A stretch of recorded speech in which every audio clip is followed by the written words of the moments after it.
Akashvani presents Morning News.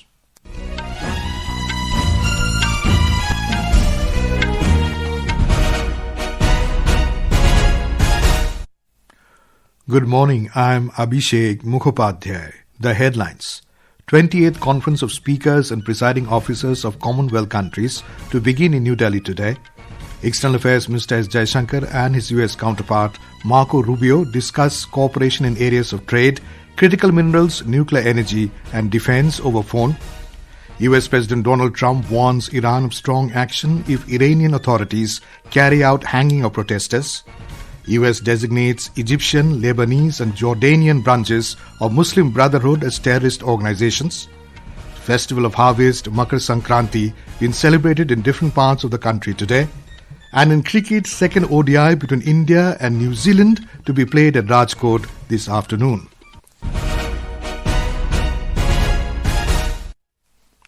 The 28th Conference of Speakers and Presiding Officers of the Commonwealth CSPOC will begin today in New Delhi.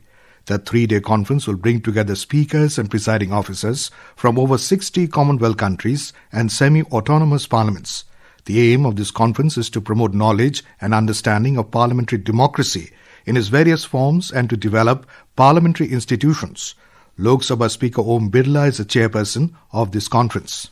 The first day of the conference today will witness the meeting of the Standing Committee. As the chairperson of the 28th CSPOC, Lok Sabha Speaker Om Birla will be chairing the meeting of the CSPOC Standing Committee. Prime Minister Narendra Modi will inaugurate the conference tomorrow at the historic Central Hall of Samvidhan Sadan. Mr. Modi will also interact informally with the speakers and presiding officers of the Commonwealth and autonomous parliaments. Various sessions will be held during the conference on topics including the use of artificial intelligence in Parliament, sharing of best practices and innovative ideas among participants, social media's impact on parliamentarians, enhancing public understanding of Parliament and security, and health and well-being of MPs. This landmark event marks historic participation and a proud moment in India's democratic and parliamentary journey. After the conclusion of the 28th CSPOC, the Lok Sabha Speaker will hand over the chair of CSPOC to the Speaker of the UK House of Commons, Lindsay Hoyle. With Anupam Mishra, Bhanu Pratap Singh, Akashvani News, Delhi. External Affairs Minister S Jaishankar held a phone conversation with US Secretary of State Marco Rubio yesterday, focusing on cooperation in areas of trade, critical minerals, nuclear energy and defense. The phone call came a day after newly appointed US Ambassador Sergio Gore said that there will be some contact between the two sides on the trade issue. The External Affairs Minister said he had a good conversation with Mr. Rubio and that they agreed to remain in touch. In a social media post, Dr. Jaishankar said he just concluded a good conversation with US Secretary of State Marco Rubio. Both discussed trade, critical minerals, nuclear cooperation, defense and energy. He said both also agreed to remain in touch on these and other issues. Diplomatic advisor to French President Emmanuel Macron, Emmanuel Bunn, called on Prime Minister Narendra Modi in New Delhi yesterday. In a social media post, Mr. Modi said he reaffirmed the strong and trusted India-France strategic partnership marked by close cooperation across multiple domains. The Prime Minister said it is encouraging to see the collaboration expanding into innovation, technology and education, especially as it marks the India-France Year of Innovation. US President Donald Trump has said that the United States will respond forcefully if Iranian authorities carry out hanging of protesters amid ongoing unrest in the nation. In an interview to a TV channel, he said Washington will take very strong action if Tehran indulges in execution of protesters. Earlier in a social media post, Trump said help is on its way for Iranian protesters. He said the scale of the bloodshed in Iran remain unclear and he is awaiting a briefing on the situation. Trump had previously warned that Washington would intervene if protesters were killed. Concerns have intensified that Tehran may use execution to suppress the unrest after prosecutors said some detainees could face capital charges. Iran Human Rights has cited the case of 26-year-old Irfan Sultani, arrested last week in the Tehran satellite city of Karaj, who according to a family source has already been sentenced to death and could be executed today. The death toll from a crackdown on protests in Iran jumps to at least 2,571, activists said today. The figure came from the US-based human rights activist news agency, which has been accurate in multiple rounds of unrest in Iran in recent years. US has labelled 3 Middle Eastern branches of the Muslim Brotherhood as terrorist organizations, imposing sanctions on them and their members.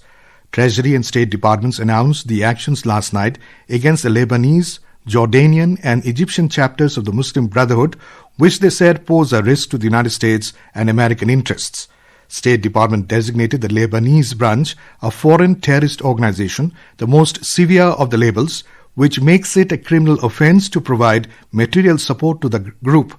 Jordanian and Egyptian branches were listed by Treasury as specially designated global terrorists for providing support to Hamas. In a statement, Secretary of State Marco Rubio said these designations reflect the opening actions of an ongoing sustained effort to thwart Muslim Brotherhood chapters' violence and destabilization wherever it occurs. This is Akashvani giving you the news. For quick news updates around the clock, follow us on X handle at AIR News Alerts. And for details of stories and more, log on to our website www.newsonair.gov.in and download news on AIR app. Defence Minister Rajnath Singh will attend the 10th Armed Forces Veterans Day in New Delhi today. Armed Forces Veterans Day is commemorated on the 14th of January every year to honour the legacy and service of Field Marshal K.M. Cariappa, the first Commander-in-Chief of the Indian Army, who retired on this day in 1953. Festival of Harvest, Makar Sankranti, has been celebrated in different parts of the country today. Makar Sankranti signals the end of winter and the beginning of longer days. The festival is known with different names in different parts of the country. It is celebrated as Pongal in Tamil Nadu, Uttarayan in Gujarat, Bhogali Bihu in Assam, and Posh Sankranti in West Bengal. In Uttar Pradesh, thousands of devotees have gathered on the banks of rivers to take a holy dip on the occasion of Makar Sankranti. State government has made elaborate arrangements for the safety and security of the devotees. We have more from a correspondent.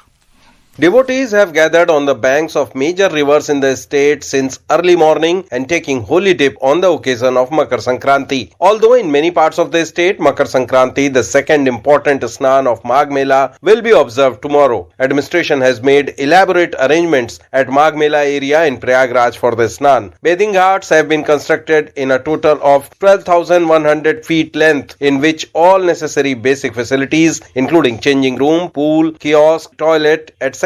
are available. Sushil Chandra Tiwari, Akashvani News, Lucknow. The festival of Uttarayan has been celebrated with great zeal and fervour across Gujarat today. In Gujarat, the festival is celebrated by flying colourful kites in the sky. On the occasion of Uttarayan, Union Home Minister Amit Shah, who is on a 3-day visit to Gujarat, will visit the historic Sri Jagannath Temple in Ahmedabad and seek blessings.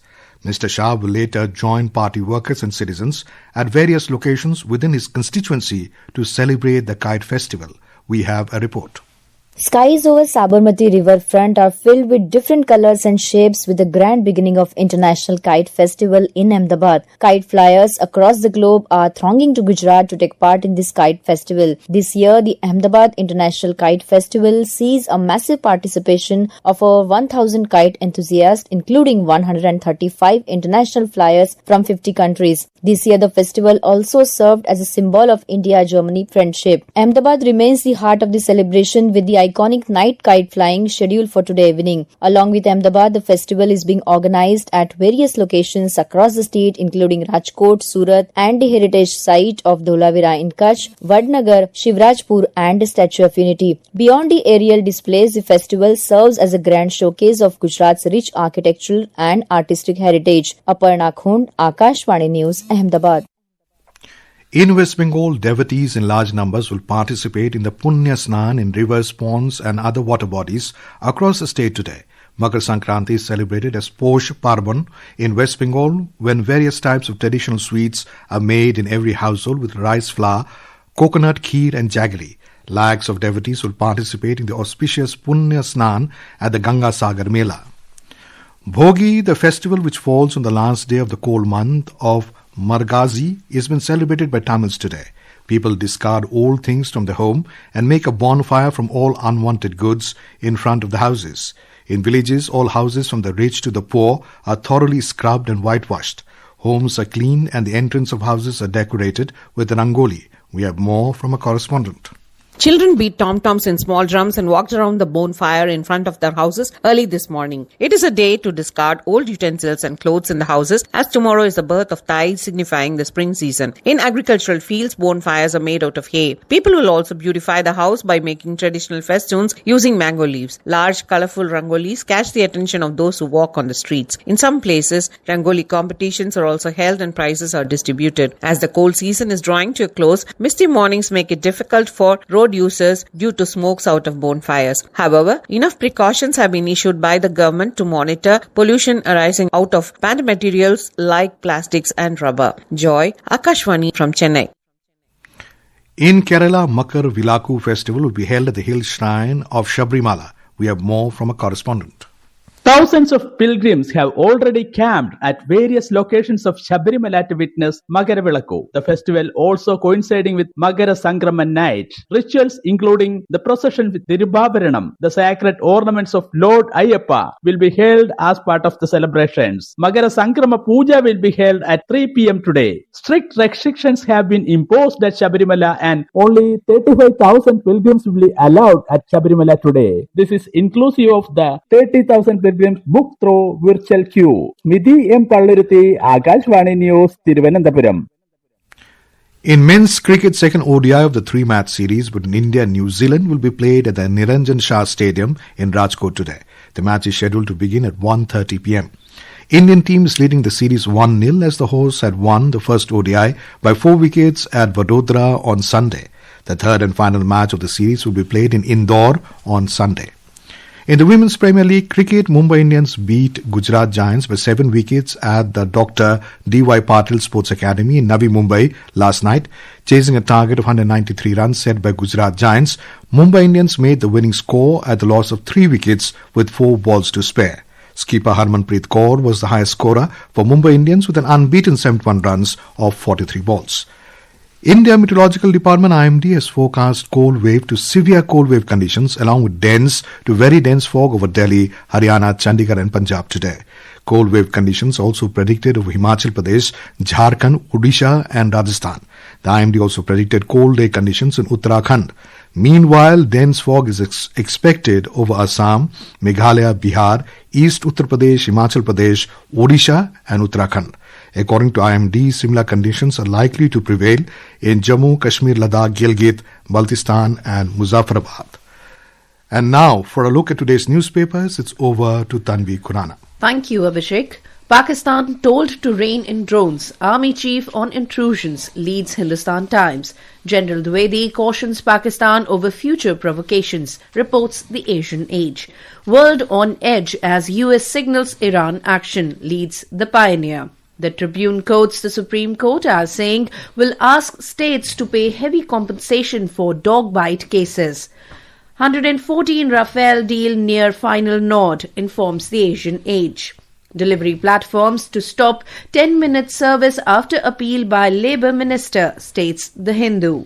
Scott Adams, whose comic strip Dilbert ridiculed white-collar office life, dies at 68, reports the Indian Express. In Haryana, songs extol gun culture face the music, says Financial Express. And finally, bonfires, beats and belonging. Capital embraces Lodi warmth amid chill, reports the Delhi Tribune. And with that, it's back to you, Abhishek. Thank you, Tanvi. And now, before we end the bulletin, the headlines once again. 28th Conference of Speakers and Presiding Officers of Commonwealth countries to begin in New Delhi today. External Affairs Minister S Jaishankar and his US counterpart Marco Rubio discussed cooperation in areas of trade, critical minerals, nuclear energy and defense over phone. US President Donald Trump warns Iran of strong action if Iranian authorities carry out hanging of protesters. US designates Egyptian, Lebanese and Jordanian branches of Muslim Brotherhood as terrorist organizations. Festival of Harvest, Makar Sankranti, been celebrated in different parts of the country today. And in cricket, second ODI between India and New Zealand to be played at Rajkot this afternoon. And for details of these stories and more, log on to our website www.newsonair.gov.in and News on AIR app. And with that, we end the morning news. Have a nice day.